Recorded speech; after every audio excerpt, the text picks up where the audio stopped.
Hello and welcome to We'll Throw the After Party, your favorite late night broadcast. I am your host for this week's Cyclone MC, and I am joined by my lovely co-hosts this evening, including the one and only producer Liz. How does it feel to be on the other side?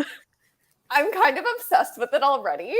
I don't think I've been not hosting since we did MC University. So this is such a treat. I'm having a great time. Thank you for having me. Hear it. Of course, anytime. And we're also joined by the lovely Misa Dry. It's Star Wars week. You had to know it was coming. I knew it was coming. And I'm still change your name. Actually, I think I can change your name. Can we all? Don't you fucking dare. Let's all have Star Wars names tonight. That plague upon the earth is not in this movie. While Liz is being chaotic and changing our names, we're going to kick it off. But before we do, you all know it. We're here, we're queer, and we'll throw the after party. Let's talk about what we've been enjoying this week. As Liz is still working on that, I'm going to throw it to you first, Marissa. What have you been watching? Well, I don't know if you can hear it in my voice, but I'm getting over a cold. I had a cold all week long. And so consequently, I watched a lot of movies. I watched probably too many movies. First up, started strong with Black Widow, which I actually watched last week and I had intended to talk about on the show, which is why I had a Black Widow background and then we never mentioned it. So watch Black Widow. Watch My Policeman, which we talked about last week. Classic, old, reliable for me, Winter Soldier. Then I watched Don't Worry, Darling. I watched two of the, I think there's like 6 of them now, Cinderella story movies. The original with Hilary Duff and the second with Selena Gomez. Those are the only 2 I care about. Then I watched Order of the Phoenix. No, that's not right. That's not right. I watched Weird, the Al Yankovic story starring Daniel Radcliffe, and then I watched a bunch of press of Daniel Radcliffe, and he talked about loving making Order of the Phoenix, and then I watched Order of the Phoenix. Interesting. I love Order of the Phoenix. I love Order of the Phoenix, and I love Half-Blood Prince, and I know those are wrong, but I love them. I don't think that's wrong. I just don't think it's so right, valid. But it couldn't be me, but I'm happy for you. I really enjoyed Half-Blood Prince as a book, so I did not enjoy the choices they made for the movie, but I understand enjoying that story. So, like, if you want to enjoy those movies, go for it. I'm not gonna hate on I love Half-Blood Prince because that is Draco Malfoy's movie. Yes, it is. So true. So this is what makes me really complicated. Is Half-Blood Prince is also my favorite book. Oh, gee. And I recognize that they are totally different. They're very different. They're not the same story at all. Mm-hmm. But I think they are both some of the strongest. I don't have to defend myself here. I'm not done with my list. No. Go for it. Sorry, we were supporting you. Then I watched Free Guy finally. On a whim, because that's what you do when you're sick. You're like, I haven't seen this movie and everyone else has. I guess I'll watch it now. And then I saw Black Panther Wakanda Forever last night, which we will discuss once everyone has seen it.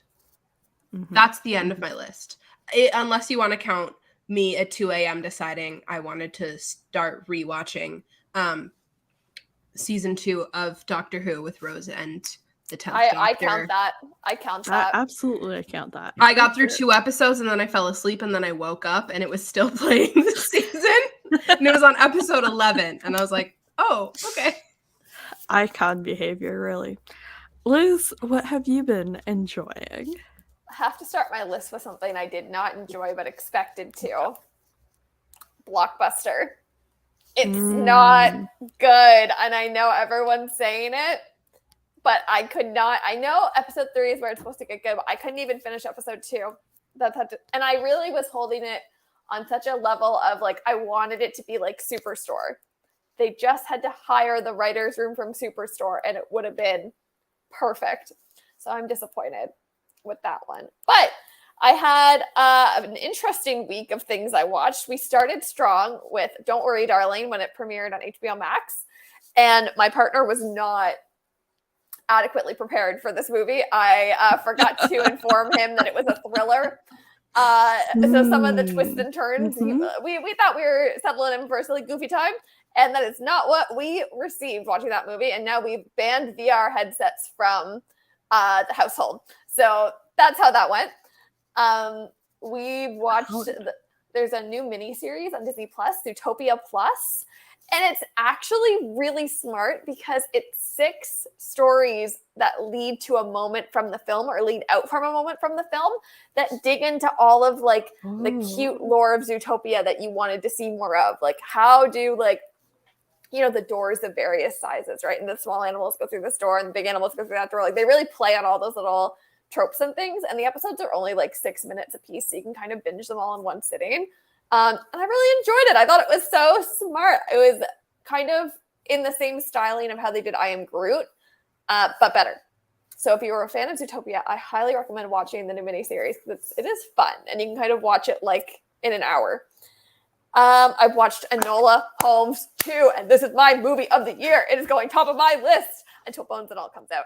I loved Enola Holmes 2. I thought it was so sparkly and just full of real feminist themes. And there's been a lot of movies this year that were supposed to be that, and then they missed the mark, and this one did it for me. So big round of applause to Millie Bobby Brown, producer credit. I was so happy for her. I thought Henry was amazing. The screen time with Ali Plum episode about this movie is so good also. So that's my high of the week. Enola Holmes 2. It's and don't get me started on Tewksbury. Oh my God, it's a conversation. If you've seen the movie and you want to talk about those two and their chemistry, get in my DMs. It was JJ, yes, JJ knows. It was so good. So I'm gonna stop there. I could do a whole. That might be my special when it's my turn to take over. Love to see it. All right. I have been enjoying a lot of chaos this week. It's going to be all over the place, this list. I did catch the Grogu and the Dust Bunnies short. The other Miyazaki was not involved with this, so that was a little sad, but it was super cute. Very short. It was like 4 minutes. Just the one short. So check that out. I did have a fun AO3 exchange in which I discovered so I follow this writer on AO3 because they wrote 911, and then when I started reading Teen Wolf, their username is like an obvious Teen Wolf reference, and so I was like, oh duh, of course they've written Teen Wolf fic. So I started reading that Teen Wolf fic, and then I started reading another fandom recently, and as I was like scrolling through the tag, I saw the username, and I was like, oh my gosh, every time I go to read a new fandom, you've written in it. And so we had a really cute moment. It was great. I did read, I think it was this week, Time is a Foreign Concept, Gala Placidia fic. I know all of their fics have been taken off AO3, but there is a Google Drive with all of them archived. If you want access to that, let me know. All right, I'm pretty sure it was Adventures of a Suicidal Gentleman. Very good. I still think their endings aren't super strong on any of their fics, but it's fine. Another thing I've been enjoying is Bucky, just in general, but especially our chaotic DMs this week. Bucky and I worked together on making something happen, and so we started off strong with a little bit of chaos and making something happen behind the scenes. And then I DM'd Bucky at a really weird time because I saw the new Jeopardy TikTok, and it was the first one to feaure Mayim, and it was the 10th TikTok they posted, and I was really salty about it. And then they DM'd a coworker the screenshot of my message. And so we had a conversation about that. It was great. And then on the topic of chaotic DMs, Liz and I have been having some very chaotic DMs. We'll talk about them more in a little bit, but we have, over the course of this week, the majority of our DMs have been a very specific meme format, and us sending every iteration of the meme format we come across to each other. And they make me laugh every time. It's been great.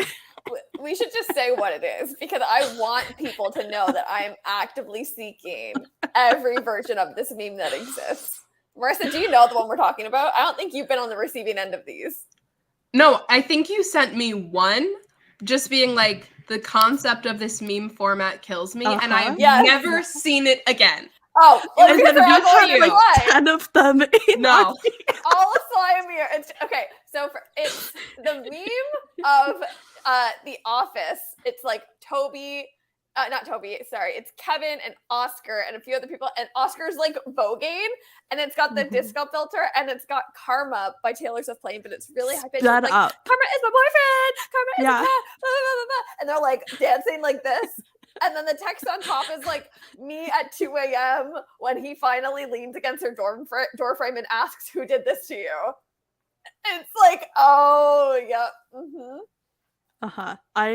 Let me pull up an example. You sent me a really good one today about the one bed trope. Yeah, that's the one I don't know what I'm clicking on. Give me a second. Anyway, if you haven't seen this meme, DM us so we can bring you in on the fun. It's this one.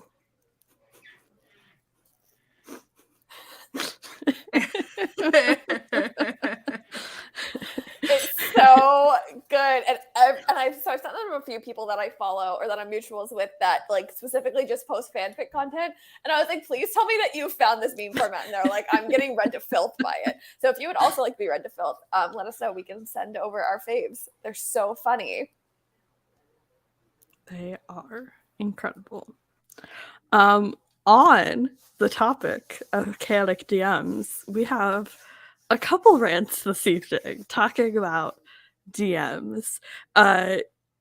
Specifically, my rant this week is about TikTok in general and how my entire For You page has turned into Liz's For You page and not Sly's For You page.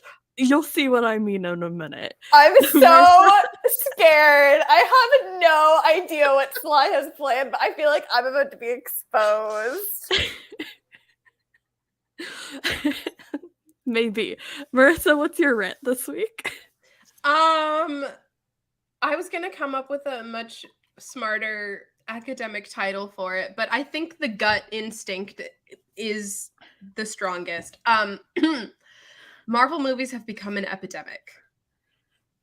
You sent that text to the group chat and immediately followed it up with like lots of context on why, but that line cracked me up. So. You said something else was going to be your rant of the week. No, it's that. That was it. I thought it was something this. else. No, I love it. I thought there was something else that you were going to rant about. Well, I'll start talking and then we'll find out if it connects to what you think it is. I love it. I can't wait. And Liz, what's your rant? I'm going to be ranting. Sly and I have not talked about our rants, but we are in fact ranting about each other. It's a duel of the night. We are. I am going to be ranting about TikTok DM etiquette as based on an unfortunate incident that happened a mere few hours ago. Oh boy. Yep. Just a refresher for anyone unfamiliar with this segment. We each get we get 2 minutes, but only in 30-second increments, and we have to cut each other off at 30 seconds. Liz, there's only 3 of us this week. We're doing 6 minutes, not 8. We'll see about that. Sly's in charge. How it goes. All right, Sly, you tell me when to hit start for you. And then you can here's the thing. I'm going to do the thing we hate, and you're going to hit start, and then I'm going to immediately take it off the screen. But it's fine. It's all good because we can all watch backstage. All right, ready? Go for it. Here you go. All right, so this morning, today exactly, I opened up my TikTok For You page, and every single TikTok I came across was for Liz. To the point that I made a collection to save all of these, so we can go through them real quick. We got a call out on some fanfic habits. It's fine. We got sugar cookie Starbucks, right? Great. A Gossip Girl. Another call out on fics. Marvel movies have become an epidemic, and I mean that for the sake of movie theaters across the country. Because I saw Black Panther Wakanda Forever yesterday. I had no plan to see Black Panther Wakanda Forever yesterday because I was sick all week. And so I didn't buy a ticket. I didn't ask any of my friends to go. Yesterday at about noon, I decided I should see if I can get a ticket for Wakanda Forever for tonight. And I absolutely could because the local theater by my parents' house was showing it in... If you are mutuals with me, step number 1 is understanding that my TikTok DMs are glitchy as anything, and I miss a lot of DMs that people send me. However, if you do DM me regularly, like Sly does, then your DMs go to the top of my list, and I often don't miss them. Like, literally, it's Sly, Marissa, Alexis, and like 2 other people that are the 5 that always come through. So I have some rules of etiquette that I would like to now state publicly about how I'd like to be treated. Okay, we're gonna just keep going through these. We got somebody making a Taylor Swift vinyl rug.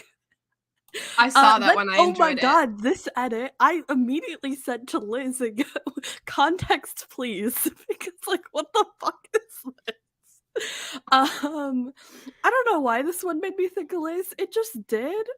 It felt like Liz's vibe. We got a rewrite of Cardigan. You know, as you do. Every single theater at the 24 theater screen AMC was showing Black Panther from opening till closing yesterday. Every single theater. And so I had absolutely no issue buying a single ticket. However, I then thought, this is a fun experiment. How easy will it be for me to get a ticket to see The Wonder starring Florence Pugh, which is only showing in select theaters? I had to Google it. If you're DMing me 10 to 50 videos a day, which is what these people are, I need you to understand that you can be as unhinged as you would like. You can send me whatever your heart desires. But if you're going to send me a Taylor Swift edit to one of my main characters and not preface it with watch when ready, we're gonna have problems. Yeah. Anyways, next up is a Taylor Swift edit to You're on Your Own, Kid, and it's just like, yeah, okay, all right. And then it was Midnight Rain, but from the other person's perspective, and gay. We love to see it. This is the edit in question. Very good edit. And then I don't understand the context of this at all, but it is about Louis Tomlinson. Sure. Okay, so once again, my hometown theater in the suburbs, 24 screens all showing the same movie all day long, nonstop. IMAX, Dolby, all of it. This small indie sort of Netflix film starring Florence Pugh, I couldn't find a single screen showing it. And I live in the 3rd largest city in the country. So with an art house. Edit back up for the class, please, for this next segment. If you're going to send me a Harry Potter edit to a Taylor Swift song, that's like level 1 warning must be given. But this is a Draco Malfoy edit to Would've, Could've, Should've, which everyone knows is my current fixation song that will be on my most played of 2022, even though it only just came out. This is highly unfair, and I would like a notes app apology immediately from Sly for the way I've been treated. However, I also owe you an apology. Oh, you took it down. Okay, so continuing, the TikToks that came across my For You page that should have gone to Liz is a tutorial for champagne problems. All right, okay. And then this again was just like the vibes of this interview segment just gave me Liz energy. It's fucking adorable. It's them just bonding over big Taurus. It's adorable. And then Again, I don't know who this man Okay, is. I live down the street from an art house movie theater, not showing there. I couldn't find a single theater in the city of Chicago that was showing The Wonder. After Florence Pugh and Seth Meyers, he sat at his little desk and said, The Wonder is showing in select theaters across the country and available on Netflix November 16th, which is great. I'll watch it on Netflix November 16th. And I recognize I'm part of the problem. I love to watch a movie at home. But if Marvel movies are the only thing in movie theaters, I don't love that. You're muted. I did not know I was muted. I was trying to say I also owe Sly an apology, but first, that man is Louis Tomlinson. His album came out yesterday. Everyone go stream Faith in the Future after the show. But I also DM'd you a cover of one of your favorite songs, and I didn't warn you. And it was like a hallway cover, and it was really emotional. So I apologize to you for that. But I feel like with these new boundaries of please preface your edits, we'll be okay moving forward. Amazing. I love that for us. Oops, we're both hitting buttons today. It's fine. Okay. Everything's fine. I love boundary setting live in a public forum. Great. And this goes for everybody on planet Earth. Like it's not that I don't want your edits. It's the fact that I'm looking for a silly, goofy time in my DMs. Wait, hold on. Can I just read out the text from that happened when you sent me that DM? So because they were great. I was watching it in real time, driving down the road. Liz, Sly, just screaming back and forth at each other. So yes, I was on TikTok and I saw the DM pop up immediately. So I went to click on it and heard the first note and saw Draco's face. Full pause, exited the app, go into the group chat, not even just like text to Sly, like in the group chat. And I go, Sly, and then Sly with a period. And Sly goes, Liz. And I go, my rant for tonight is Sly sending me a Malfoy edit to would've, could've, should've without warning. I opened it and immediately closed it. And then I did a duet reacting to the video and I sent it in the group chat. And then I was sick and I had to cry. And now we're here throwing the after party. We're here. We're queer and we're throwing the after party. Amen. Speaking of me hostile takeovering, it's my week to hostile takeover. And in doing so, I forced all of my co-hosts to watch the #1 Star Wars movie of all time. That is the take. I am standing by it. And that is, of course, the one and only Star Wars The Clone Wars, the 2008 animated movie. I'm giving myself a round of applause. So, this is, y'all are adorable. This is the start of a little series we'll be doing here. And to kick it off, I'm just going to talk about my history with this project and why I chose it. I love this movie. Like I said, I have made the claim on the internet very vocally that this is my favorite Star Wars movie. I don't think I've told the context to the story of how that happened. I made a letterbox, as you do, like ranked all my favorite Star Wars movies. I have a lot of hot takes in there. Like, just be warned, I went on vibes and not like what's the good movies. I went with like what mattered to my heart to make my heart happy. And a couple mutuals at one point had a Star Wars podcast, and one of them made the claim that they had never met anyone whose favorite movie was this movie. And I immediately went, oh, it's mine. I am that person. I fucking adore this movie. I had it on DVD. It came out when I was 8, 9 years old. I was absolutely the target demographic. I fucking loved the Clone Wars, the animated show, like obsessed with it. This DVD went with me on like every single vacation, every single road trip. It was one of the picks to be in the DVD player. And so it means a lot to me. And I mentioned this on Pip last night that I haven't watched it in like 1 or 2 years. I don't think I've watched it since season 7 came out. so it's been a minute, and I was a little bit afraid that my memory of the movie, as like clear as it was a little, shrouded by how much I adore this movie. And it fucking held up. I am so glad that it is exactly as good as I remember it being. So, with that, what was your guys' like gut first reactions? How are you feeling about this film? My gut reaction is a perfect addition to what you just said, and I'm gonna just spoil my own note for later. Within the first 4 minutes of watching this movie, I wrote down, I'm really happy Sly likes this movie because I've been so concerned thinking that Sly's singular Star Wars love was Return of the Sith.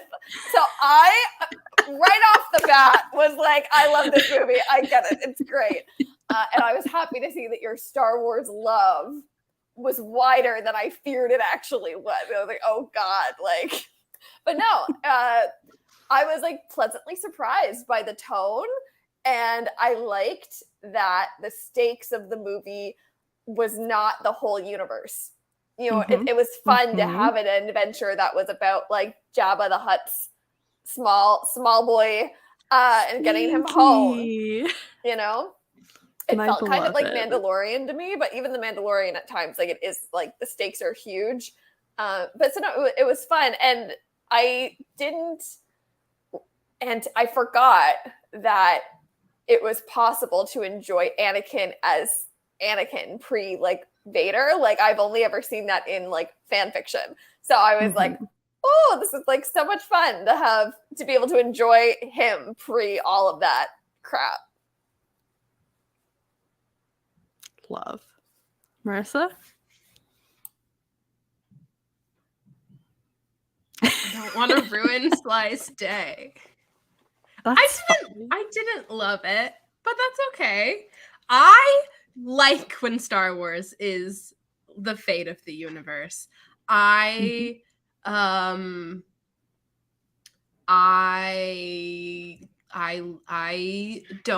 like when things are sad and complicated in romantic situations, but when they are non-romantic situations, I need things to be tense and life or death and tragic and twisted and broken people.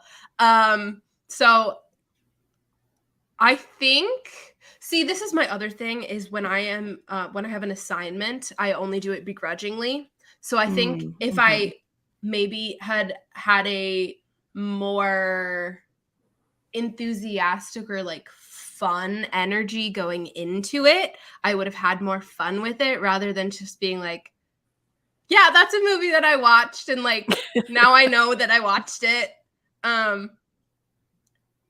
But also like I totally understand why Sly loves it, and I totally understand why Liz gets that Sly loves it. So like, yeah, it's just not my thing. But like a lot of Sly's things aren't my thing, and a lot of my things aren't Sly's thing. Absolutely. We have such opposite tastes, and I really do love the smaller grounded stories, and that's why the Star Wars projects I tend to gravitate to more are not the universe huge stake stories. It's the more small moments for sure. But no, I was under no impression that anything that I like love is going to be something that Marissa loves. Like I know we have exact opposite tastes. We're gonna spend we can be a whole show making a Venn diagram of your tastes and figuring out what the middle ground is. Like we're gonna do that publicly on air. It's gonna be like the Kamala Harris video going around. She's talking about, I love Venn diagrams. I love a Venn diagram. Just the way the circles intersect. You know what I'm talking about. We're gonna do that live next week on We'll Do the After Party. Just kidding. We'll see. Can you tell your Return of the Sith story? It's the first Star Wars movie that I still have the memory of the first time I watched it. It came out when I was like 6, 7-ish. I watched it in the cabin of a boat on a portable DVD player screen that was probably this big. The contrast was like really dark, especially during that fight scene. It was the first PG-13 movie I saw, and so like I have like such vivid imagery of the first time watching that movie that it like holds such a special place in my heart. I love the thought of watching that movie for the first time with like the craziest glare in the world from like being on a boat in the water. Well, we were enclosed. We were in the cabin. Okay. But yeah. So it was a dark cabin space and beautiful. Beautiful. Love it. I am doing what I always do when I'm the one working with show docs and throwing in random segments without warning anybody. We're gonna do a round of roses and thorns to talk about this movie. So we can talk about what we liked, what we didn't like, and not just be like, this movie is perfect, or I hated this movie. We want some balance.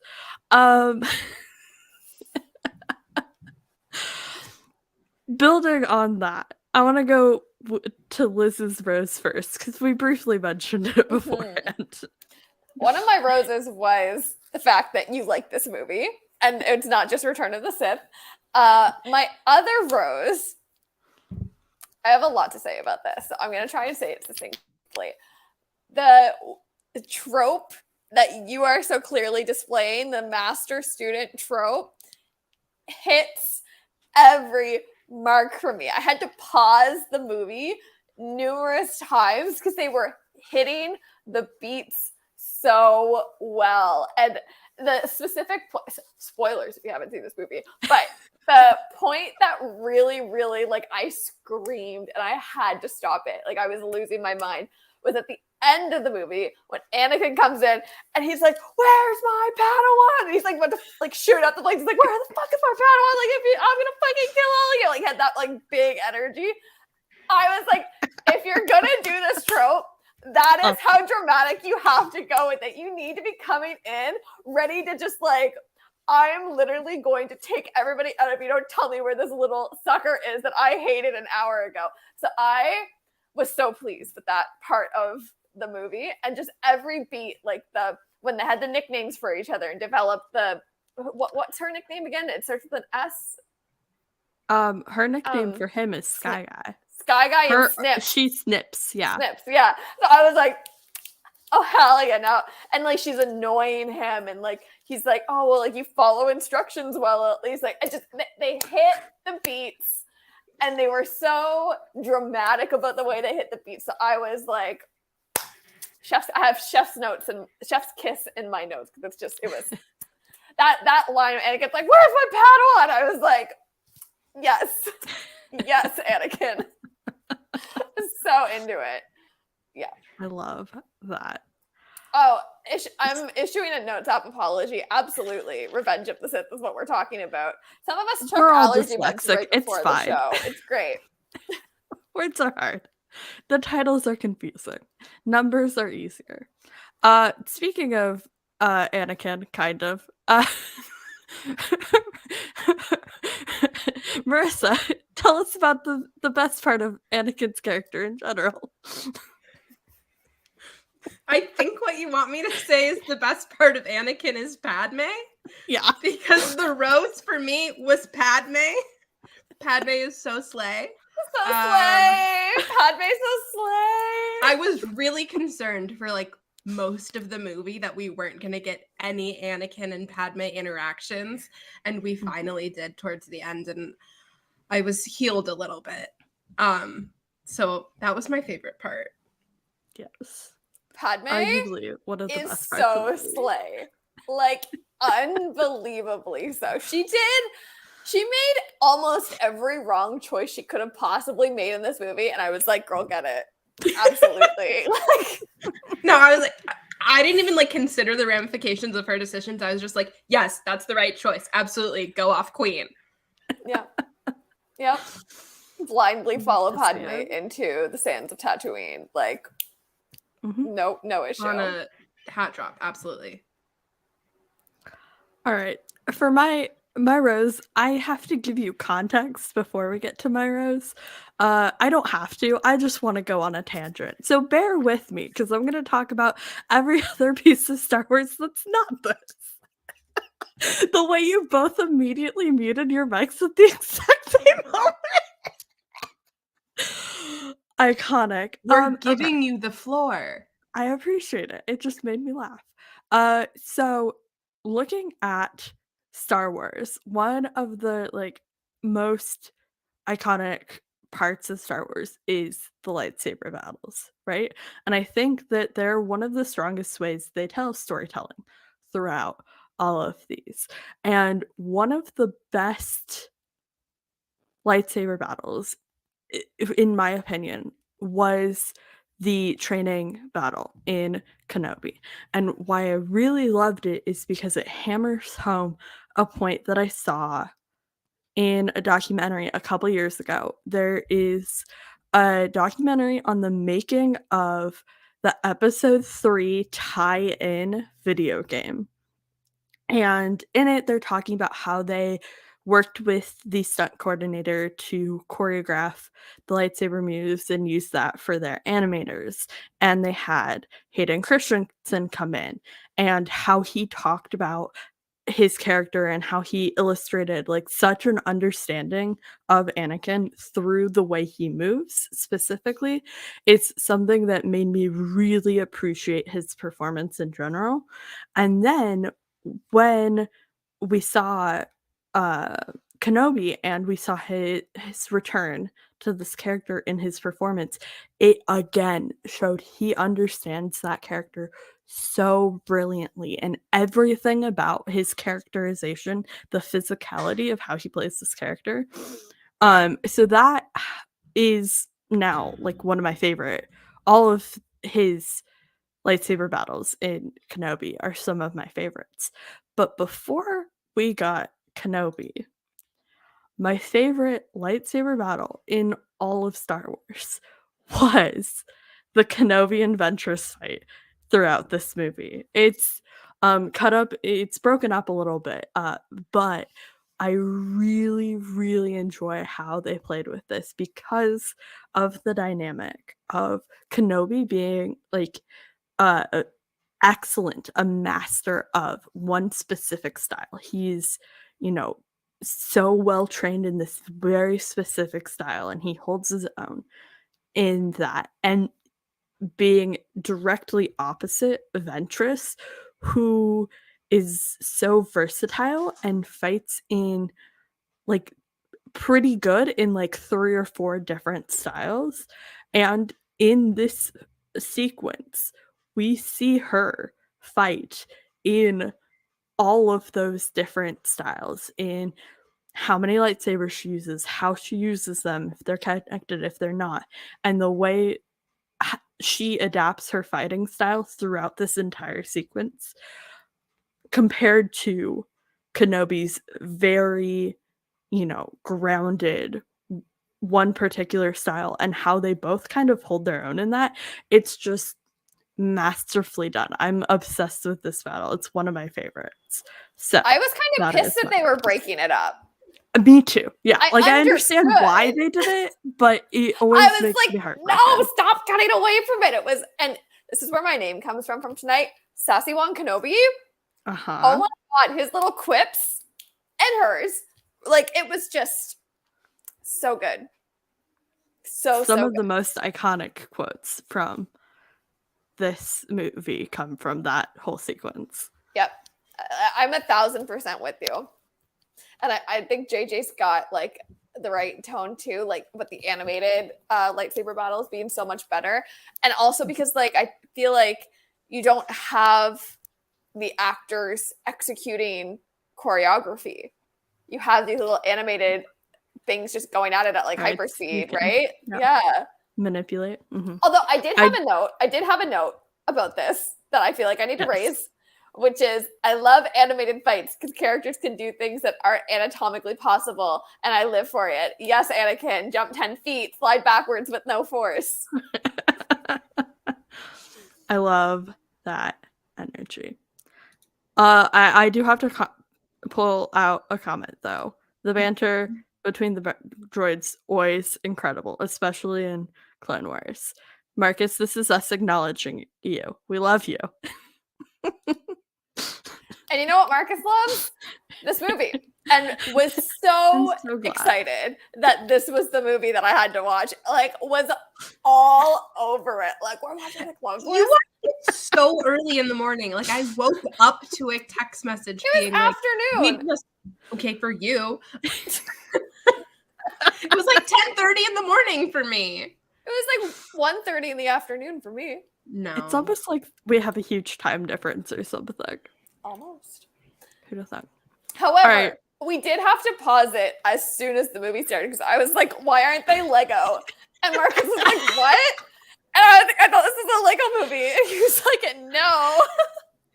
So was very disappointed that this was not a Lego Star Wars movie. I don't know why I had it in my head. It was. I think I just really liked the idea that Sly's favorite Star Wars property was a Lego Star Wars. Like I was so excited, and then I need you to know that I received this text message at 10:01 a.m. Oh, did you really? So then it was noon. That was noon for you. Yeah. Wow. I thought it was later in the day. I will say the Lego Star Wars, the first ones, the 1 through 3 and the 4 through 6, some of the best Lego games. Okay, hold on. I would like to clarify in the chat. It was 2:24 my time when I sent the photo of me watching the movie. So that's not what I'm talking about.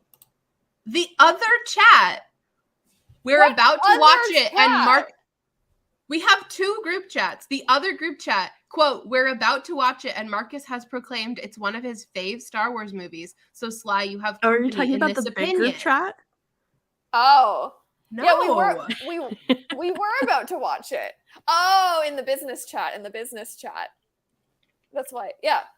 Yes. No, you're absolutely correct. We were about to watch it, and then we turned it on an hour and a half later.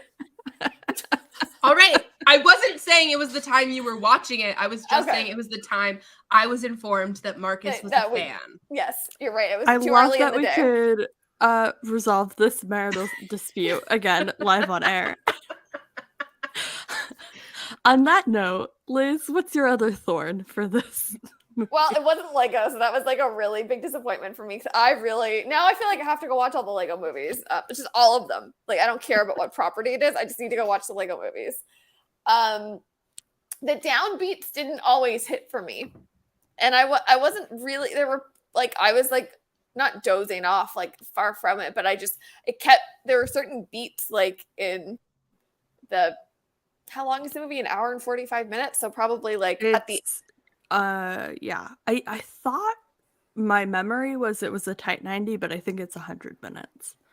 So it was somewhere like after the ship sequence with Anakin and Ashoka and the baby Hutt, like before the end. Like there was something in that time period that I was just like, man, let's just get to the end of this thing. And not because I wanted the movie to be over, but because I felt like they were drawing it out a little bit.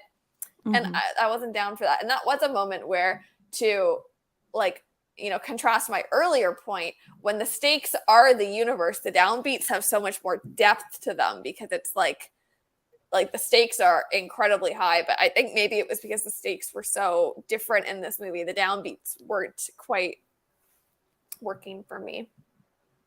Mm-hmm. Yeah. I am now wondering, this is a completely unfounded claim, but I'm curious if the Disney Plus version is slightly longer than what was on the DVD, because it felt a little bit longer to me. And like I said, I was pretty convinced. If you would have asked me a week ago, I would have said with my full trust that this movie was a tight 90.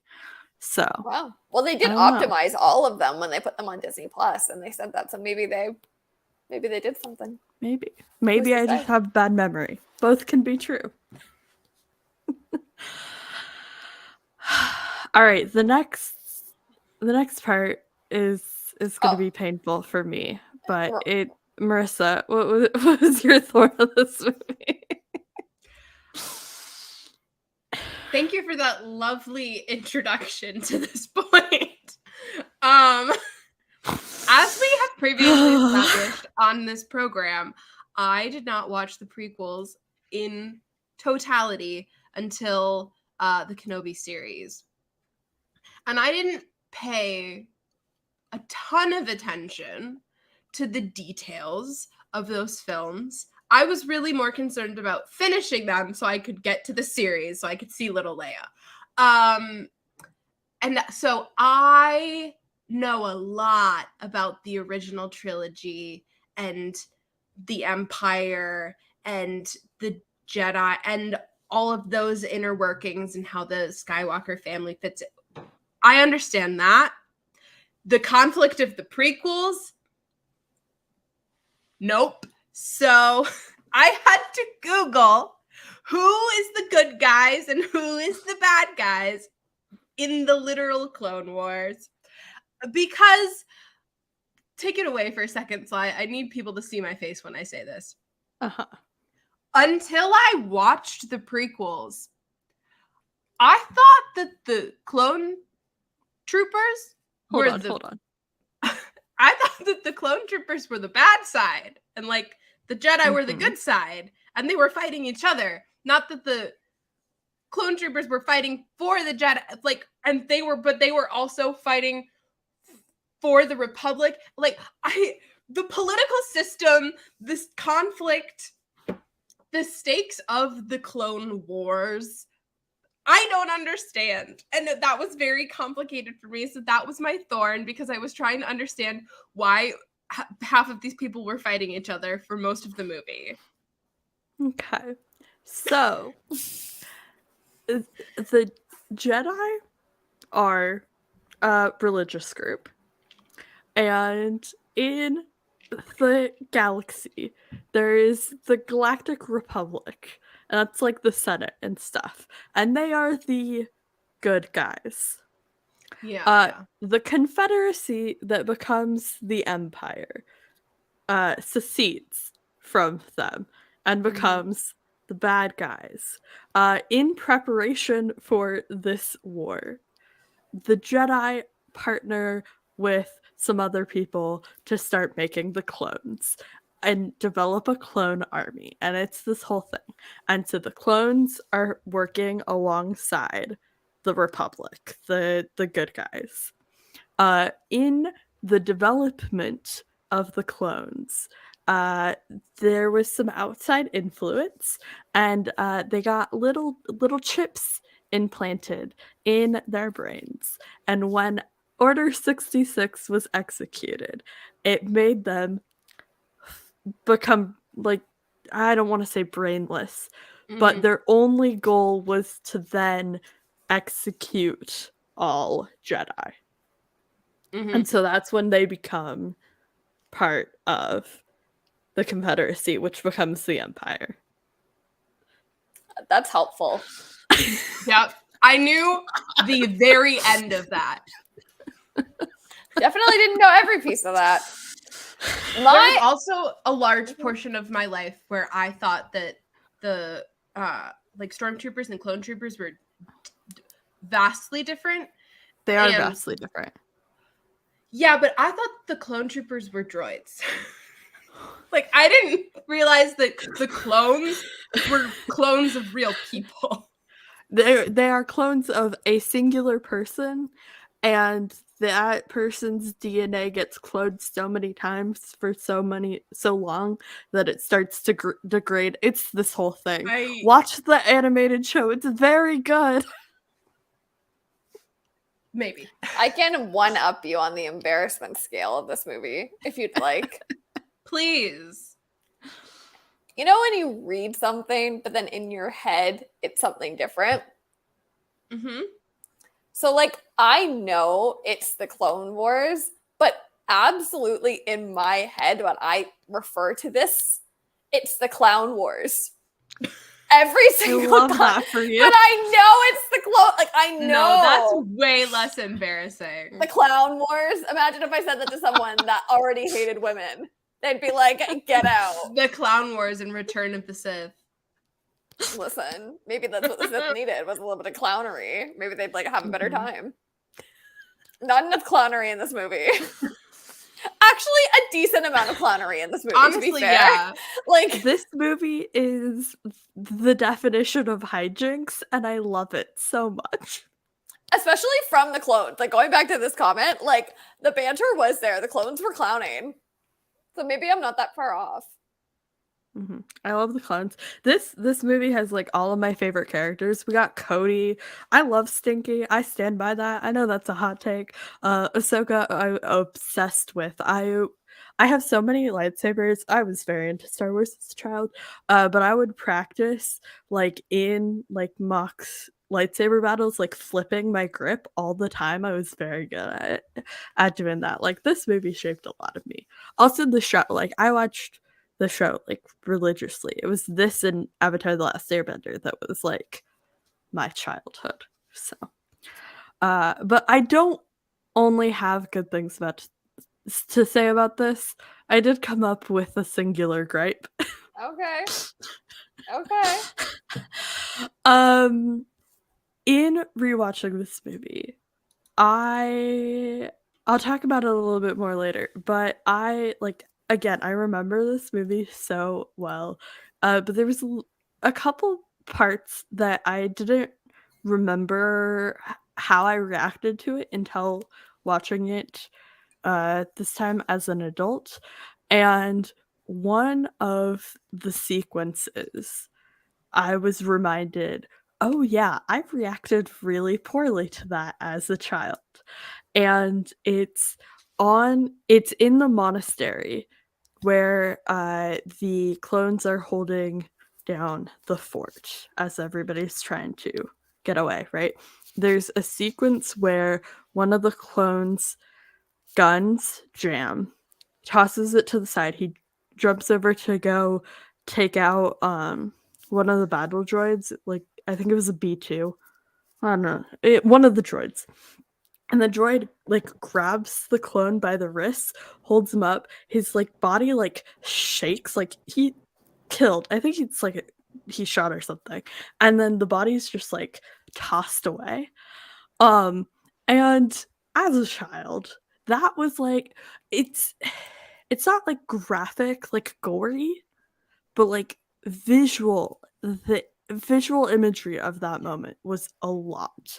And when we're talking about Star Wars in general, like it has war in the name. Like it's understandable. But even with the live action movies being PG, they tended to, while there was like death and stuff, it wasn't very like explicit in how it was depicted.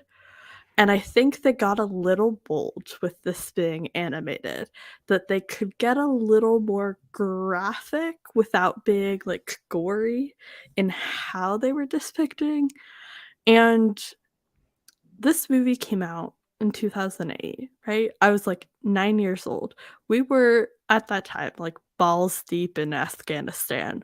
Like, you know, what the state of the world was at this time. And some of the deaths of the clones in this movie, like I get they're like faceless or whatever, and like, but as a kid I was sensitive, and that was a little rough on me. It's so interesting to like put this franchise, and like there are others, but like this franchise specifically against like the events happening like in global conflict, and like how they choose to animate and like talk like and discuss war and armies, and like yeah, it's just not a discussion for tonight, but just yeah, it is a fascinating point, like putting movies like this in the context of like global military superpowers. It'll be interesting to see like in the next 3 years, right after what's happened this year, how it changes again. Yeah. On a much lighter note, this is selfish for me. I want to talk about how great all of the quips are in this movie. So I put a place for us to pull out our standout quotes. I'm gonna go first. Sorry, I'm hosting. Deal with it. Hair toss. Because as I was talking about earlier, I remember a lot of this movie, and throughout this movie, I would like blackout astral project and start like quoting entire like scenes off the top of the noggin, which is really funny to me.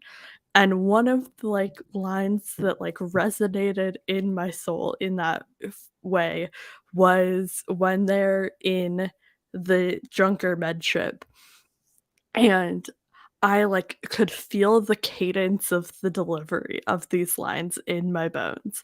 And Anakin goes, "Hang on, this landing could get a little rough." And Ahsoka goes, "Crashes are rough. Landings are not." And Anakin goes, "Then it's a crash landing." And the way I felt that line in my bones, I'm like, I have remembered this moment for so many years. It's just like I had to pull it. But yes, now I'm forcing you all to say nice things about this movie. So what were your favorite quotes? I have lots of nice things to say about this movie. It's not a hardship for me. Okay, the first one is, and I'm going to tell you exactly how I wrote it down. This is from Obi-Wan. He says, "That shield is certainly putting a crimp in my day." And then I put 4 nail polish emojis beside it because I was like, "Sassy one Kenobi. Ooh, that shield's putting a crimp in my day." I was like, okay, pop off. Mm-hmm. Marissa? Okay. Most of mine are half of mine are most of mine are making fun of Anakin.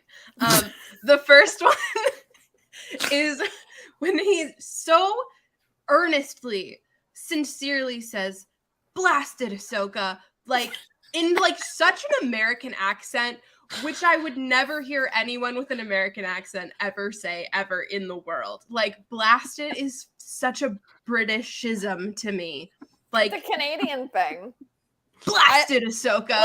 Like that sounds like what a Canadian skier would say. Like, "Blasted, Ahsoka." Like, and Hayden Christensen, Vancouver King. Well, number 1, not Hayden Christensen. No, Number but it's 2, still his character, isn't it? but number 2 said, not enthusiastically, said as like an expletive, essentially. He's so like, true. "Fuck it," not "Blasted, Ahsoka." no. It's a very Ahsoka. frustrating. Incorrect line reading. Yes. How would you have like it said? No, he says it the way you would say it. I'm saying you're saying it Oh, incorrect. I think I'm perfectly correct, but thank you for the constructive criticism. No, I mean, the sentiment of "blasted, Ahsoka" is like, "God damn it, Ahsoka." No. You got it It's all like, wrong. "God Like, damn it, Ahsoka. Blasted, rock on, Ahsoka." "Blasted, Ahsoka." That is not what that means. All right. Speaking of people having strong opinions on Liz's mood, what's your next quote? Mine? Yeah. Oh, it's a great segue. Okay. I don't know who says this. I don't remember. Do you remember who says this one? I'm pretty sure it was Annie. Was it Anakin, okay? So I it's a think. line before it transitions, but someone says, "I'm sure Jabba's in a good mood," and it's kind of sarcastic. "I'm sure Jabba's in a good mood," and I was like, "Oh, that's probably my coworkers about me." Like, "I'm sure Jabba's in a good mood." Like, "Never in a good mood, Jabba." Yeah, that sounds right. So I was like, really relatable, King Jabba the Hutt. Like, I hear it. I hear him. I feel that. If my son was also stolen, I would also not be in a good mood. So I'd be like, "Listen, my stakes are high. Let me be bitter." I really enjoyed that, though. It was a fun one. And then the fact that it was a transition sentence. Another thing about Star Wars that I love is the commitment to a hard cut transition. And just that screen wipe, nothing takes you out of the seriousness of a moment, like remembering it's a movie. I love it. I love the Star Wars screen wipe. I live for a Star Wars, like, fade black, like, back out. I live for it. Or just like fade to stars, fade into new planet. Yeah. Hard cut. I love it. I love when a movie feels like a movie. I love when a movie feels like this movie. My favorite felt thing like a about the movie. movie is that it feels like a movie. It did feel like a movie. You know, like a 1,000%. go to the theater real movie. You got to get the whole thing.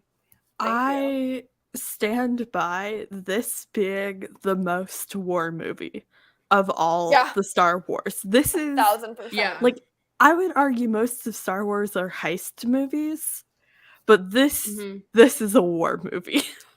And it feels like it. Yeah. Marissa, back to you. I just love anytime, speaking of constants in Star Wars property, anytime anyone is called scum. Rebel scum, Jedi scum,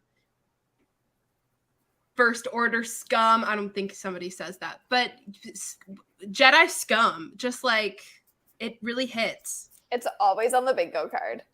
Blank yeah, for scum. sure. I don't know if this is a hot take, but it gives me the vibe of somebody in this universe saying maggots to refer to people because they can't say the other word anymore. And that's like every time I hear somebody called like blank scum, that's what I think of. That's the energy that I think it brings. Hold on. When y'all get the chance, you gotta check out the very first teaser for this movie. They set it up to be such a serious Star Wars one. It's obviously the most unserious Star Wars ever released. Sly, do you know this trailer? I do not. We need to find it after the show. If we play it during the show, we'll all get a copyright violation. Yeah. Okay. Star Wars, if we find it, we'll post a link. Star Wars has a serious promotion problem when it comes to their trailers. It is a franchise deep issue. I have never seen a Star Wars trailer that felt adequate. Yeah. Who's next? Slay? Oh no, I just had the one moment. Sly's been keeping it secret. Oh, that's it? Oh, yes, it is. Sorry. It is one quote. I have one more, which is Padme was like, Anakin would never hurt children. And I wrote, oh, girl. Padme, love a little foreshadowing. Girl, give him one more movie. Maybe two. I don't remember the order the movies are in. Yeah. It's the next movie. Yeah. In Thank you. like timeline order. Yeah. Marissa, is that it? I have Go for it. I have two left. They're both about Anakin. The first one, I believe, is Obi-Wan says, if anybody can fly a bucket of bolts through hyperspace, he can. Might have been Padme. I don't know. So passive aggressive. I think it was If anyone Obi-Wan, can fly a bucket of bolts through hyperspace. Oh no, maybe it was Rex. It's either Rex or Kenobi. Yeah. It's in their interaction. Yeah. I think it might be Rex. I think it was Rex. Very sassy. I was gonna say that sounds like a Rex line to me. Yeah. And then the final is a like deep cut side eye to Anakin from Ahsoka, not knowing she's giving a deep cut side eye to Anakin. She's talking to Baby Jabba and says, it's just endless tracks of gritty, abrasive sand. She's talking to R2. Oh, well, she's carrying the baby. Is this about Tatooine? Yes. This is about Tatooine. It's about the sand. There are like 3 different references to the sand on Tatooine and why Anakin is like so emo about it. I am not a Tatooine girly pop. Oh, I am. Let's discuss. Now, I would like to know, why do you stand Tatooine? It's got beautiful sunsets. So do lots of places. I think it's just like a nostalgic vibe. Just like a lot of the movies open in Tatooine, a lot of movies close in Tatooine. And that's my exact problem with this goddamn planet. It's Star Wars. And we spend so much time on this planet. If I want to see sand, it's a formative planet for people. On this planet and with this family. Like, that's all of Star Wars, is like this one specific family on this one specific planet in an entire galaxy. It's my least favorite And thing that's about why Star I Wars. like it. Thank you, Sly. No, I'm so. If I want to see sand, Marissa, you're gonna love Dune. Just imagine Dune is Tatooine, and you're gonna have a great time watching. Okay. I'll just be waiting Speaking for of emo Baby sand, I do want to shout out another quote moment. And it's them walking through the desert to get to Jabba's palace, and Ahsoka, in all her glory, says, Master Yoda has a saying, old sins cast long shadows. Do you know what he means by that? And Anakin, in all his emo sassiness, replies with, he means your past can ruin your future if you allow it. Foreshadowing. But you forgot what it was Master Skywalker who said, I don't want to talk about my past. It's like the second they touch down in Tatooine, Anakin is like the most emo boy there's ever been. Like, He had a lot of trauma there, my dude. he had an average Star Wars amount of trauma. I have a controversial take. Uh-huh. Anakin would love Machine Gun Kelly. Yeah, obviously. Anakin? I don't think that's a hot take. That's Anakin obvious. would get the Machine Gun Kelly haircut. And they're both tall as shit. And like short brunettes. I think like, is Machine Gun Kelly just like an Anakin emo boy? I mean, something to think about. If Anakin got his hands on a like black oversized hoodie and some nail polish, the man would never take it off. You're absolutely correct. You're absolutely correct. Mm-hmm. That is. But can I go back to an earlier point you made, Sly, about the physicality of Anakin and the animated pieces? Because even looking at what you have behind you, like, and I was trying to figure this out while I was watching the film, and I think you kind of pieced it together. I was trying to figure out what it was about his physicality that I was so, like, I was enjoying as much as I was. It's the neck. Hayden Christensen is so specific. The hunched shoulders. Like the hunch and the way he moves his head. It's so, like, lazy, carefree. Yes. Like, the arrogance that comes from being so slouched is all of Hayden Christensen's performance. And they go watch the making of the video game for the time. So good. Like, even like you can see it so well in this still. Like, it's so accurate. The way he's so like condescendingly looking down at her in an affectionate way. Incredible. Yeah. So good. Anyway, all right. I spent the whole show trying to figure that out in the back of my head, and then it just came together in this moment. So continue.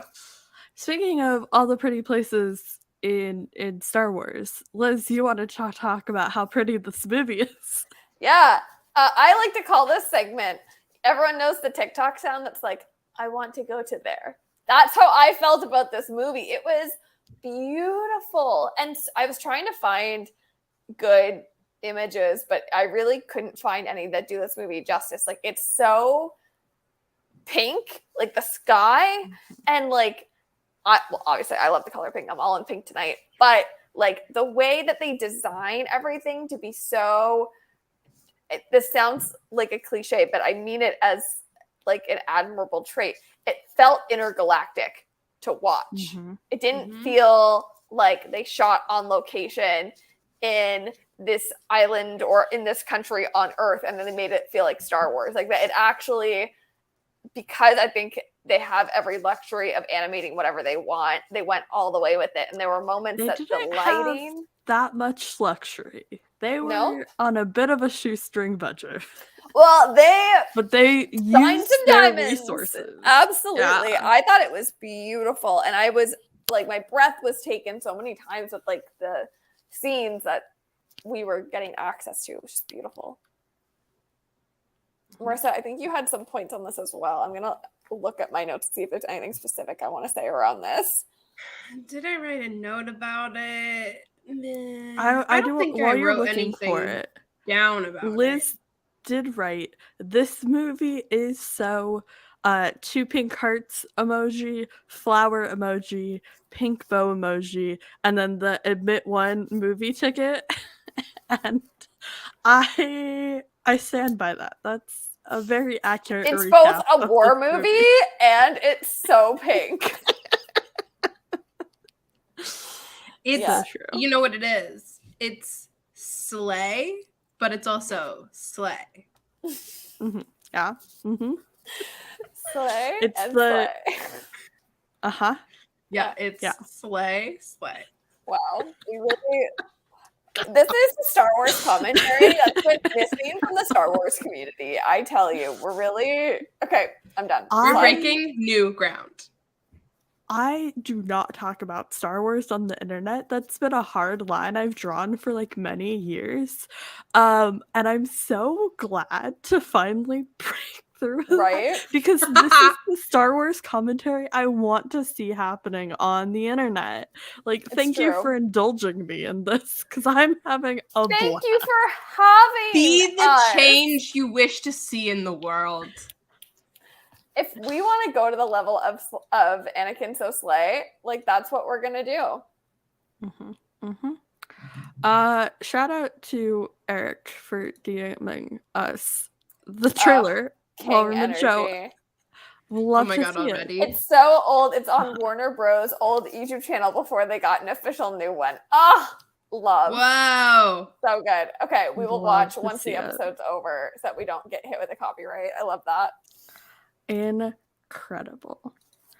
All right. I do want to point out, while we're on the topic of going through notes, Marissa put down a note that made me cackle, snort, shed a tear when I was reading through it. And it just says, "Oh, that Roger motherfucker." Listen, Yeah. can I just quantify this for a second? Yeah. Please. I hate droids. I hate all Star Wars droids. I don't care about them. C-3PO, maybe I could make an exception for. But, like, otherwise, I hate them. And I especially hate the Roger ones. You say as you're dressed in BB-8 B1s. colors. I hate BB-8. Slander. Your farthest. I'm pretty sure those are like B1. I don't know names of anything. They're battle droids. Those ones. The lower level battle droids are the Roger motherfuckers. I We'll don't learn them from now on. Why would I bother to learn any of their names? Actually, I retract that statement. I hate all droids except Lola from Kenobi. Yeah, the chat, absolutely. Get fired. Let's all bully Marissa about droids. Even the droids from Rogue. Do you hate the droids from Rogue? Yes. Even the droid played by Phoebe Waller-Bridge, even the droid played by Taika Waititi, all the droids. Wow. Marissa in her hater era slay. I can stand for hate to a lot of droids, but I cannot stand for hate to R4-D2, who is the best droid in the entire Star Wars universe. And that is Kenobi's R4 unit. Yeah. You know what I will say though? No. You know what I will say though, to Marissa's point, is Lola is one of, if not top 3 written droids in the Star Wars universe. And the way that they found purpose and beats for Lola in that story, I wish we could go back and rewrite some droid appearances. We love R4. Thank you. This is the energy I need for my Star Wars commentary. Listen, BB-8 in particular, and whatever the new motherfucker is in the later sequels, I feel like they just try to like recreate the magic of C-3PO and R2, in a way that like you'll never get again. I Like, felt the I magic. agree. BB-8, don't listen to her. I I'm will with love you Marissa on this when no one. one will. Thank I you I'm love not so a much, huge BB-8. fan of. I'm not a huge fan of the newer like personality droids, just because it does feel like they're trying to recapture that energy. And Lola slays. We love Lola Lola. slays. But- Slay. Lola slay. Padme slay. Sassy One Kenobi slay. Everyone's slaying. our next segment is Such what a were the slay. slays of Ah! this movie? Slay! Perfect transition, Liz. That was a slay from Liz. I was just like, do we want to pull the timer back up and just try and do like a minute rapid fire of slays? Oh God. Sure. Okay, hold on, let me get it back up. And I think we said no context, just say the slay and move on, right? Okay. I'm looking at my notes. Hold on. Let me skim through really quickly so I can get all the ones I want in my brain.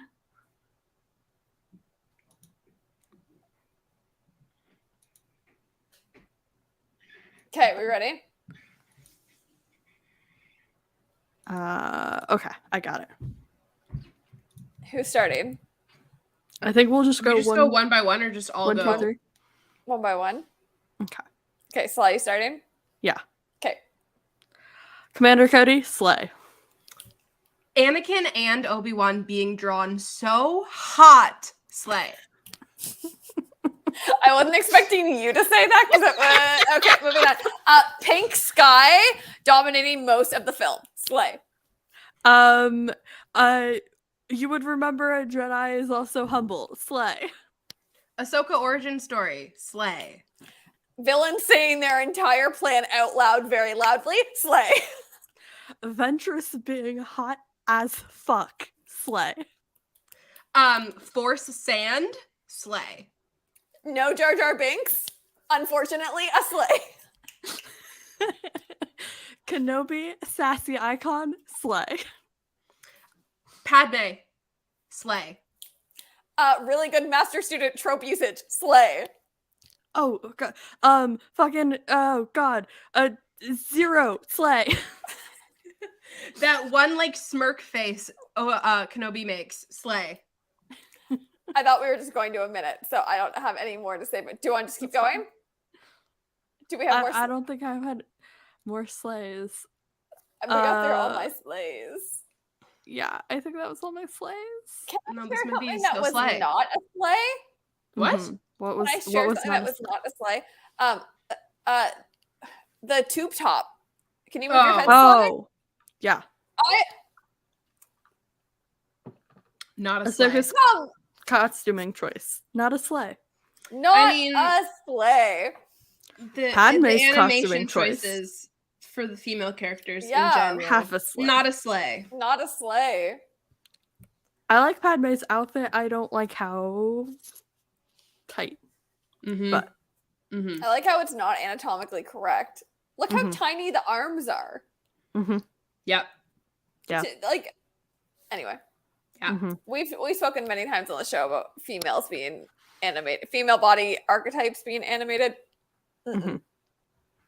Yeah, shout out to What If. Most accurate portrayal of women walking we've ever seen. That is sarcasm. Mm-hmm. One foot in front of the other. Absolutely. Every time. Not Mhm. slay. Mm-hmm. And not a slay. Not slay.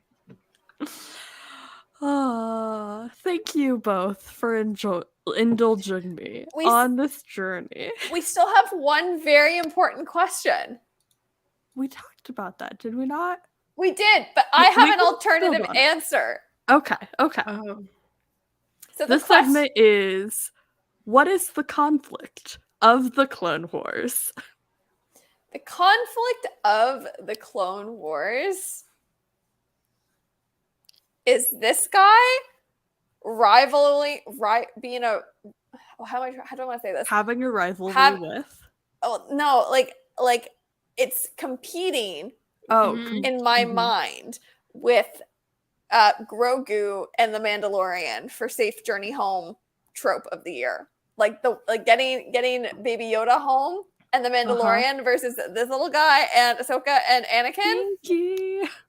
That is a claim that's conflict in my brain watching this movie. I was like, damn it, I didn't want to like this trope more than Mandalorian did it, but they did it really well.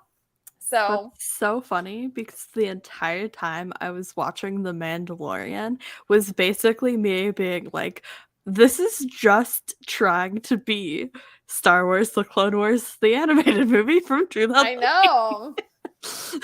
Gee. Thank you both for giving me the opportunity to say that I could not accept the fact that the stakes of this film are Jabba the Hutt had a child. Yeah. And he cares about it. OT. Could not get that far.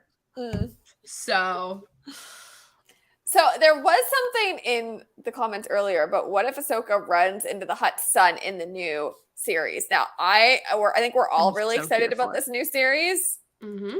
If we get Stinky, I will lose my goddamn mind. I love Stinky. Like, one of my top Star Wars characters of all time is this little Hutt. I adore him. So far the Star Wars series have not like let me down, really. Like they've all stood their weight in one sense or another. Far from perfect, but like, I mean, compare them to the Marvel shows. Like Star Wars knows how to do this style of storytelling. So I'm like very excited. Very excited. I'm just excited to see more Ahsoka, especially after everything that was season 7. Oh my god. Now I feel like I gotta go watch the animated series, but I have Here's so much. I was trying to watch Young Royals, but then I got sidetracked by Enola Holmes. Like, I've got so much I gotta catch up on. I love the Clone Wars, the animated series, with my whole heart.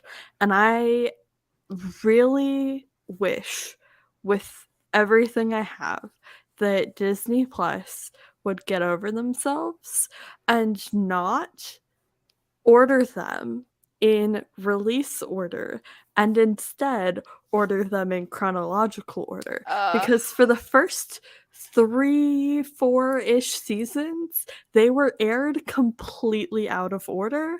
And it's like trying to get people into watching the show is so hard because I have to be like, for the first 3 seasons, you are jumping around between them the entire time. Like, and it's so good. It's just, you can't just sit down and binge through it. You could say it's machete order. It's the whole thing. The whole first couple seasons, you have to machete. And it sucks. Like, I understand why they released the way they did, but the fact that Disney Plus hasn't taken the opportunity of being able to present these in whatever order they want and presenting them in the way that they were designed to be told, upsetting. That's my soapbox for the night. I'm so happy for you that we had this moment. This was so fun. I really enjoyed how sassy this film was. I'm so happy to know that you enjoy a Star Wars movie that's not Return of the Sith and that it is such a high quality one. I am Revenge of the Sith. Whatever that movie is called, I am glad we have another Star Wars film we can now use. We have context for on our show. This is great. A win for all of us, truly. Have you all seen my ranking of the Star Wars movies? No.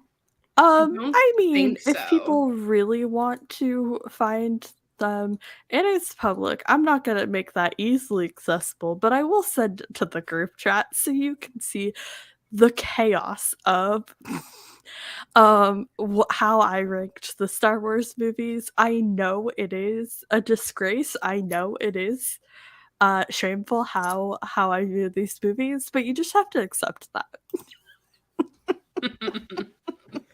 Can't wait. All right. do we have any final thoughts about Star Wars in general? Thank God I watched the prequels before I watched this movie, or I would have been God. so much more confused. Oh, I'm so thankful for that as well. That's my final thought. Thank you for indulging me. This has been very cathartic. But before we move on, we do have another segment to the show that often we don't give a lot of time to, but look how much time we have left. We get to talk about things. Very So exciting. excited. This is Under the Radar, where we talk about all the things that people aren't talking about that we're enjoying. And I have thoughts for mine, so I'll save it. But I'll kick it off to Liz. What's your Under the Radar this week? Mine is pretty short, so I'll keep it snappy. What is currently flying under the radar is that it is Evermore season. Not under my radar, bestie. Marissa's right there with me in the trenches. Front of mind. Front of mind information being shared. Good.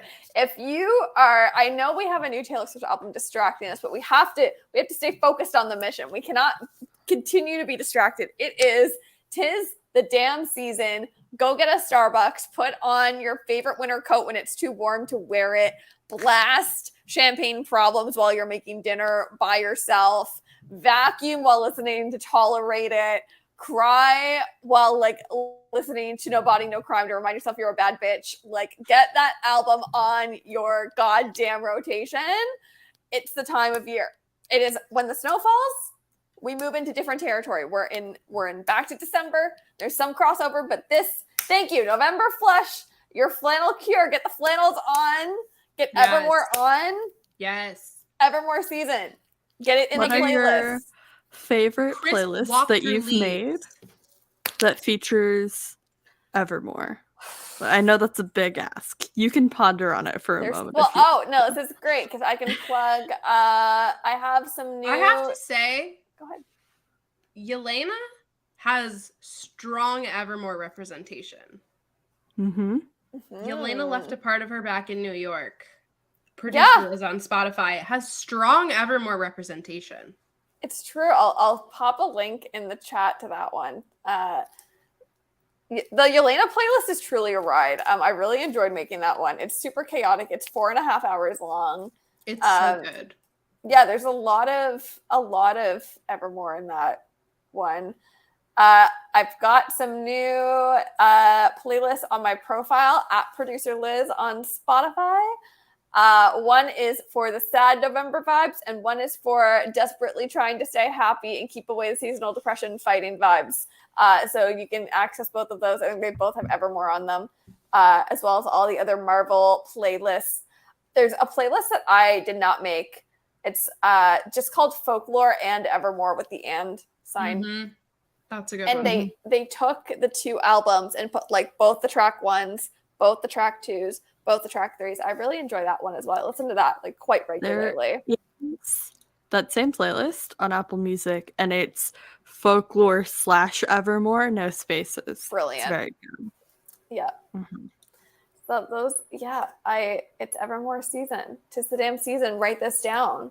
You're staying at your parents' house, and the road less traveled looks real good now. Play it. Okay, I'm done. I was just gonna keep letting you go for as long as you wanted. No, I'll just do the whole song. So I'm just gonna whoop. I'm all good. Marissa, what is The Wonder? For those who may or may not have never heard of this. The Wonder is the new Florence Pugh movie that comes to Netflix on Wednesday, November 16th, which I talked about in my rant previously this evening.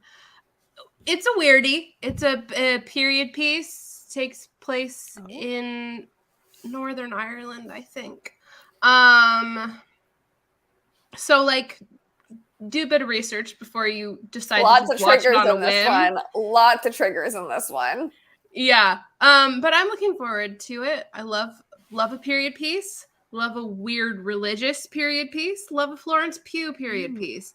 So that's on my list. And then on the 18th of November, a much more family-friendly film for you to stream is Disenchanted, coming to Disney Plus. I'm so excited for Disenchanted.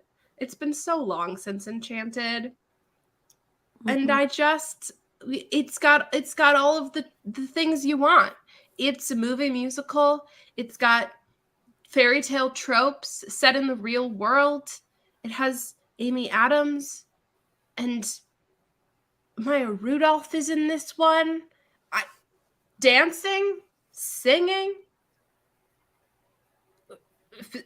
woodland creatures. So, you know. What more could you want? Yeah. Two sides of the viewing pendulum for you in the coming week. Very interesting spectrum you got going on there. Mm-hmm. Very I contain multitudes. We love a multitude. Shout out to Multitude, which is a podcast collective that is, yes, based on the We Contain Multitudes line. And I think of them every time I see that line. It's fun. So my under the radar was going to be the Grogu and the Dust Bunnies short. It's cute. Go check it out if you haven't. There's no words. It's just music, just vibes, hand drawn animation. It's a fun time. But then I was scrolling through the TikTokies in my Liz filled For You page, and I did discover a video from the creator of this TV series. It's called Bittersweet, and the creator described it as a lesbian enemies to lovers story set in an art academy. And the pilot is on YouTube. I do have a I think we have found the Venn diagram that I referred to earlier in the show. I think and you've here's done the it. thing. So I watched, it's 30 minutes-ish. I watched the pilot. It's Dutch. I think it's from the Netherlands. Anyways, I would argue this is not an enemies to lover story. You could describe it as briefly antagonistic to lovers, sure. But it's gay, it's artsy, it's a good time. So yeah, I highly recommend checking it out regardless. But based on that, I would love to pose a question on how do y'all define enemies to lovers? Because there has been a big fad in calling stories enemies to lovers, and it's gotten to the point where either I misunderstood the entire trope of enemies to lovers, or people are incorrectly claiming things are enemies to lovers. So I would love for us to ponder what we mean when we call stories enemies to lovers storylines. I think you hit the nail on the freaking head when you said antagonistic to lovers, because that is so real. That is, there is so much of that. And that's not enemies to lovers. That's also fine. But an enemy? And it's part of the reason why I read the fan fiction I read. Because enemies has been pre-established, so we can skip that part and go straight to the two lovers. And I have a great time. I have a silly, goofy time. And that's the thing, like, there always has to be conflict in any story you tell, pretty much. Like, I understand that. But when it's two people who are in proximity and have a brief antagonizing moment towards each other, and then at some point get together, that, to me, does not qualify as enemies to lovers in any capacity. It's fun, it's great, I enjoy it. But not when an enemy.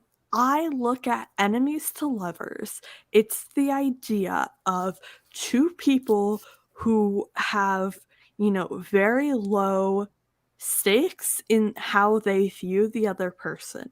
Seeing somebody for who they are at their worst, and that is being enemies, and then growing together into lovers. So somebody who has that history, who has seen the worst of you and still falls in love with you, that to me is the enemies to lovers trope. And that's not what we're getting from most enemies to lovers. That's interesting. Because I don't think that it's necessarily like you stole the last donut out of this box, and so I'm like pissed at you for a day and then we fall in love. I don't think it's that, but I also I'm sorry, I'm just picturing the is that the last donut with red, white, and blue sprinkles? That's the only thing I can think of. Moving on.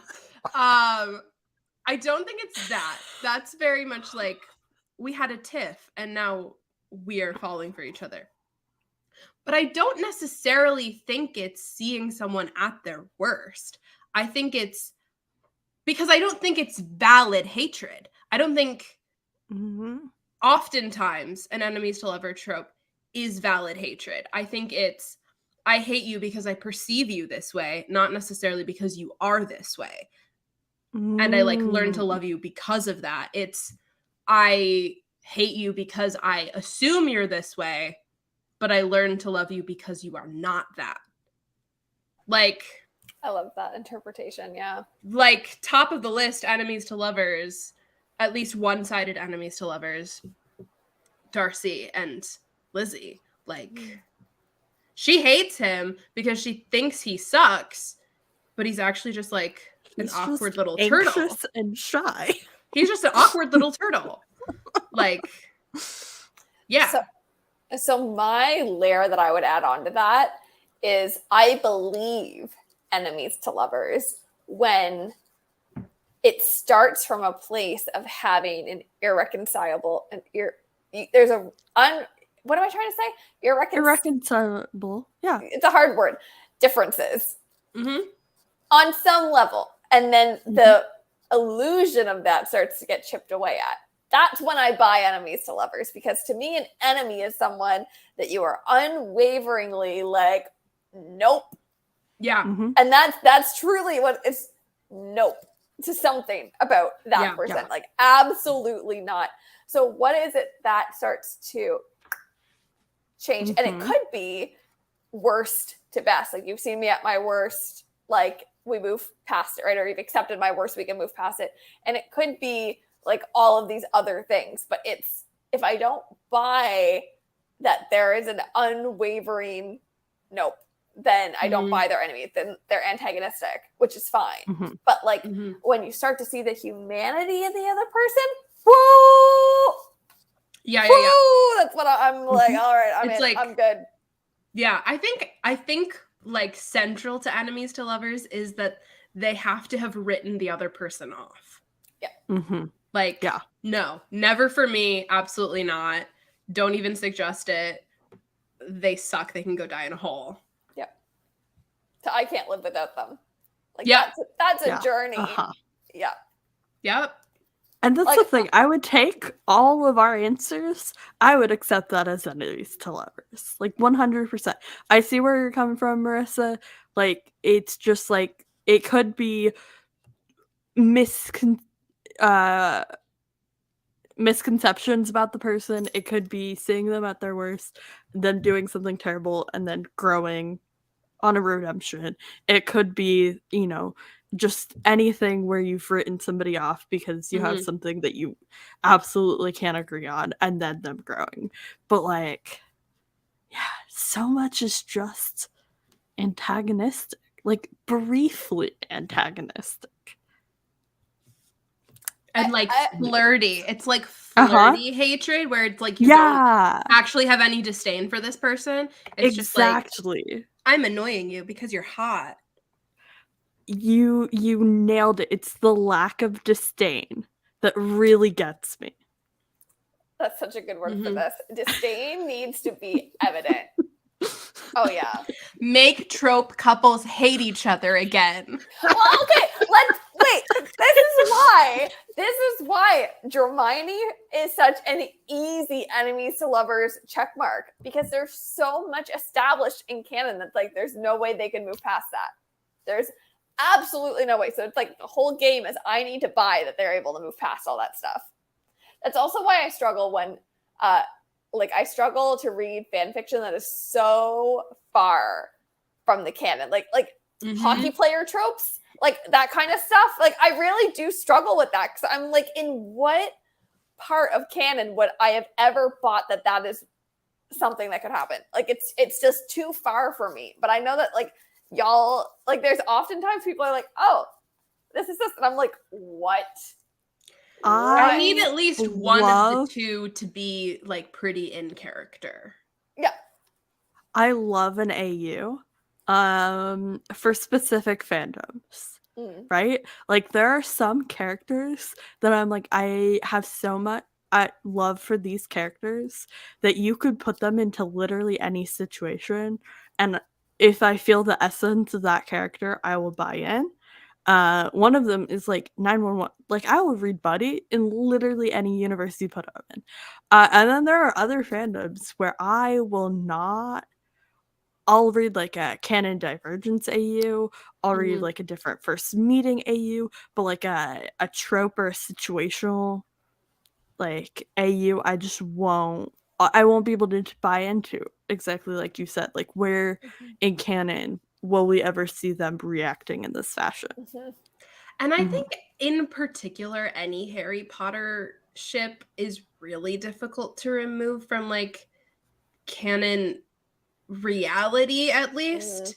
Like within that universe, like it feels real weird. Like different circumstances is fine, but like a totally alternate reality or like any like magic doesn't exist AUs are rough. Yeah. Absolutely.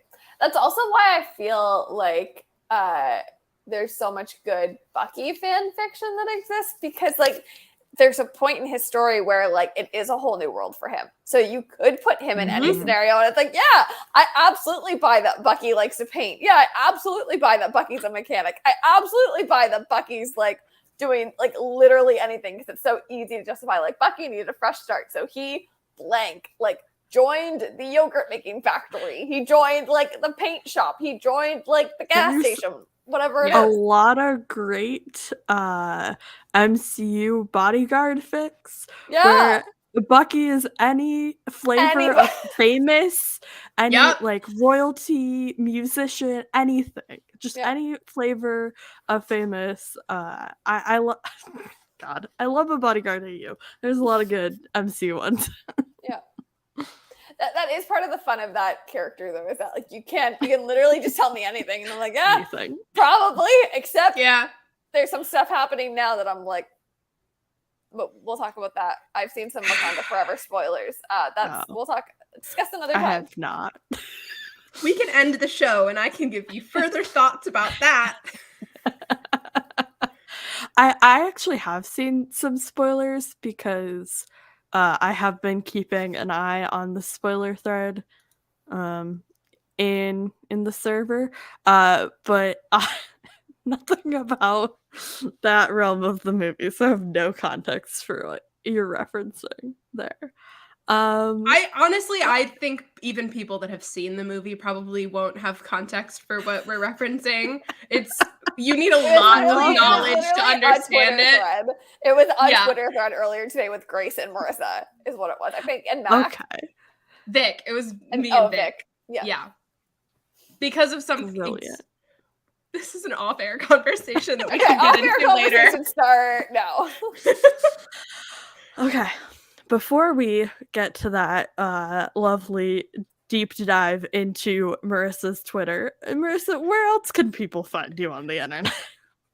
Well, normally I would be able to point right here and say you can follow me everywhere at Missabobissa. And you still can, but you have to imagine what that looks like. MISSABOWVISSA on TikTok, Instagram, and Twitter. I talk about. Okay. That works. I talk about pop culture, Disney, Marvel, theater, wigs, all that kind of fun stuff. Keep mine, and please. we have a good time. What? I was talking to Liz. Liz changed Okay. her back, and I said I wanted to keep mine. Okay. Yeah. All But right, that's love me. that. Beautiful. Please don't call me Missa Jar Jar unless you. Please call her Misa Jar Jar. Absolutely, 1,000%. Only people that have shook my hand can say that. I haven't. Rude. Yeah, you can't say it. Misa Jar Jar. All right. No, We you didn't know do for a fact about you it. can't say it. I've told What- you many times. The only what person that we- can say it is Myra because she said it to my face. Wow. Off-air conversation. Divorce. There's been a lot of marital disputes this episode, and I feel like I'm playing moderator here and not doing a great job. You're doing an excellent job. A round of applause for Sly. Thank you for that. Liz Kenobi, where can people find you on the internet? At Producer Liz on TikTok and Instagram, and on Twitter with 2 Z's. And we'll see how long I'm there for, just like the rest of us. Yep. So make sure you're following me on Instagram and TikTok specifically. I did not talk this episode about how devastating this is for me personally as somebody who's been on Twitter since like 2012, and I love this platform with my whole heart, and it's really hard to see what a shithole I'm going to be playing recently. violin as we sync, so but yeah, I do love Twitter. we'll be the quartet. Yeah, it's a time. You can find me on Twitter at CycloneMC. You can find me everywhere else at that too. Some places it's just Cyclone.